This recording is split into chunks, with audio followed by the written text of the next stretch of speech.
वजीर आला पंजाब चौधरी परवेज इलाही के साहबजादे और मुस्लिम लीग काफ के रहनुमा मोनस इलाही का कहना है कि कल रात को कमाल करने वालों ने कमाल कर दिया। ये बात मोनस इलाही ने समाजी राब्ते की वेबसाइट ट्विटर पर जारी किए गए एक बयान में कही। साबिक वफाकी वजीर मोनस इलाही ने लिखा कि गवर्नर पंजाब बलीगुर रहमान ने वजीर आला परवेज इलाही को कहना था कि एतमाद का वोट लो।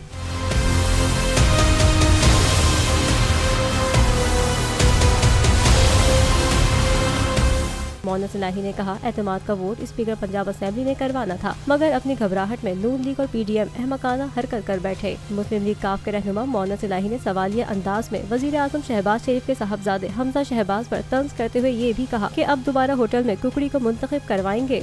हकीकी आजादी की जंग में बोल भी कप्तान के हमकदम। इलेक्शन कराओ मुल्क बचाओ की लाइव ट्रांसमिशन दिखाई लम्हा बलम्हा सूरत हाल। रील और रेटिंग में भी बोल न्यूज रहा नंबर 1। सब्सक्राइब करें और बेल दबाएं ताकि कोई खबर रह न जाए।